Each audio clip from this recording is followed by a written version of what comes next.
Hey everyone, I'm working to hit 1,000 subscribers, and I need your help to get there. If you enjoy this content, please hit that subscribe button right now.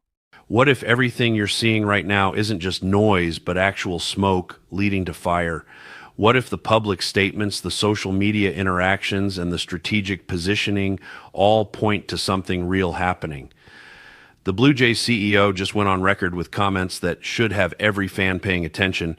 And when you connect the dots with what's happening behind the scenes, this feels like momentum building towards something significant. Mark Shapiro just delivered a message that reveals exactly where Toronto's mindset is heading into the final stretch of this offseason. The Blue Jays CEO acknowledged the competitive reality facing his organization in the most brutally honest terms. He talked about Baltimore being better than last year based on their second-half performance. He discussed how Tampa Bay will improve despite their payroll constraints. He specifically mentioned the Red Sox, saying he doesn't think there's a team better positioned for the next 5 years than Boston, hopefully alongside Toronto. That qualifier matters because it acknowledges the Blue Jays need to keep pace with division rivals who are actively getting better. But here's where Shapiro's comments get really interesting. He addressed their free agency approach directly, stating there's no such thing as close when it comes to signing players. You're either done or you're not. There's nothing in between. Then he made the statement that should resonate with everyone following this team.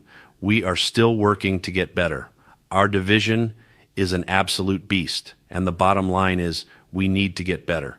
Those aren't vague platitudes or corporate speak designed to placate frustrated fans. That's the CEO of a baseball organization publicly acknowledging they recognize the urgency and are actively pursuing upgrades. Think about the context surrounding these comments. Shapiro wouldn't go on record saying the Blue Jays need to get better unless they were genuinely pursuing meaningful additions. He's not going to create expectations the front office can't meet, especially after the disappointment of recent off-seasons where Toronto missed on premium free agents. This feels different because the messaging suggests confidence rather than hope. When your CEO talks about the philosophy on free agents and emphasizes you're either done or not, that implies they're deep enough in conversations to understand where things stand. The American League East reality check Shapiro provided matters because it frames why Toronto needs to act decisively. Every team in the division is improving or positioned to improve. Baltimore's young core is maturing and they're adding pieces around it. Tampa Bay always seems to maximize their resources and find ways to compete. The Red Sox just acquired Willson Contreras in a trade, adding a quality bat who posted solid production with the Cardinals. Even the Yankees, despite a quiet offseason so far, will inevitably make moves because that's what the Yankees do. Toronto cannot stand still and expect to remain competitive, which makes Shapiro's acknowledgement that they need to get better so significant. Now let's talk about what's happening on social media, because this stuff actually matters more than people realize. Professional athletes are human beings who value relationships and workplace environment. Kyle Tucker has been the subject of aggressive recruiting from current Blue Jays players across multiple Instagram posts over the past few weeks. 5 weeks ago, when Tucker first hit free agency, Miles Straw and Joey Loperfido commented on his post talking about joining Toronto. Straw even joked about babysitting Tucker's newborn baby, showing the personal connection between them. Vladimir Guerrero Jr. dropped the eyes emoji on another post, a subtle but clear message of interest. Yesterday, the recruiting escalated. Tucker posted about golf and asked if anyone wanted to play. Tyler Heineman immediately responded, suggesting TPC Toronto, a golf course in the city, saying, "See you there." Miles Straw jumped in saying, "Let's go. Let's do it." These aren't random interactions. This is coordinated recruiting effort from players who understand their comments are public and carry weight. Straw and Tucker were teammates in Houston and developed a genuine friendship. George Springer also played alongside Tucker with the Astros and maintains that connection. Heineman was in the Houston organization with Tucker back in 2015 and 2016, creating familiarity even if they weren't directly teammates. This level of public recruitment doesn't happen unless there's real substance behind it. Players don't put themselves out there like this if they think there's zero chance of it happening. Straw wouldn't be commenting on multiple Tucker posts about joining Toronto if he didn't believe there was genuine interest from both sides. Guerrero wouldn't be engaging publicly if he thought it was pointless.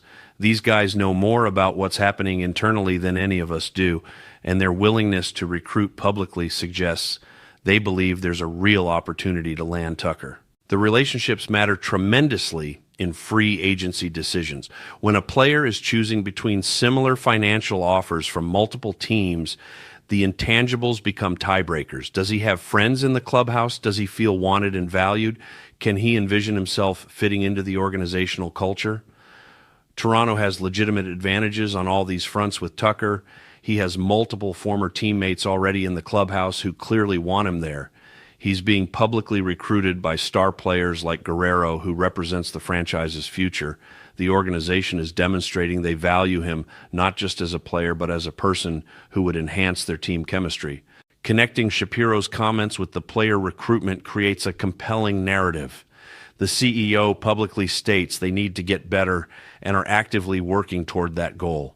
Current players are publicly recruiting the top free agent bat available who perfectly addresses Toronto's roster needs. Multiple reports over recent days have linked the Blue Jays to Tucker, with increasing specificity about their level of interest. Ken Rosenthal reported Toronto's involvement with Alex Bregman while noting they remain positioned to land one of the premier bats available. Other insiders have mentioned the Blue Jays as legitimate contenders for Tucker throughout his free agency process. Some skepticism exists that these reports serve as leverage for Scott Boras to extract more money from interested teams. That's possible, and Boras certainly has a history of using media to maximize his client's value. But legitimate interest and leverage reports aren't mutually exclusive. Both can be true simultaneously. The Blue Jays can genuinely be pursuing Tucker aggressively while Boras uses that interest to push other teams to increase their offers. The existence of strategic leaks doesn't invalidate the underlying reality of Toronto's interest. The division competition Shapiro referenced creates urgency that should accelerate decision-making. Boston just added Contreras, giving them another quality bat in a lineup that's been building offensive depth. Baltimore's young stars are entering their prime years, and the organization is positioned to add around them. Every day Toronto waits while division rivals improve is a day they fall further behind in the competitive arms race. Shapiro understands this reality, which is why his comments emphasize the need to get better rather than maintaining the status quo. Here's what makes this situation feel different from previous off-seasons when Toronto was connected to premium free agents who ultimately signed elsewhere. The public messaging from organizational leadership shows urgency and acknowledgement of need. The player recruitment demonstrates genuine clubhouse buy-in for adding Tucker specifically. The financial resources exist after the Vladimir Guerrero Jr. extension to make a competitive offer without crippling future flexibility. The roster fit is obvious, with Tucker addressing the need for another impact bat while providing elite defense and base running. All the pieces align in a way they haven't in previous pursuits. Shapiro's statement that there's no such thing as close in free agency is technically accurate from the team's perspective. Until a player signs the contract, nothing is guaranteed, and treating negotiations as done before they're completed leads to complacency. But fans can read the collective signals and recognize when smoke suggests fire. Multiple credible reports linking Toronto to Tucker. Public recruitment from current players who have inside information. CEO comments acknowledging the need to improve and confirming active pursuit of upgrades. These aren't random, disconnected events. They're pieces of a larger puzzle that suggests something meaningful is building. The next few days and weeks will reveal whether this momentum translates into actually landing Tucker or another premier bat. Christmas is 3 days away, and historically, the free agent market accelerates after the holidays as players and agents make final decisions. Toronto cannot afford to miss on this caliber of player again, not with the division getting stronger and their championship window fully open. Shapiro's comments suggest he understands the stakes, and the player recruitment indicates the current roster recognizes what adding Tucker would mean for their championship aspirations. All the right pieces are moving in the right direction. Now it comes down to execution and actually getting the deal across the finish line. The talking is done. The positioning is complete. Now Toronto needs to close.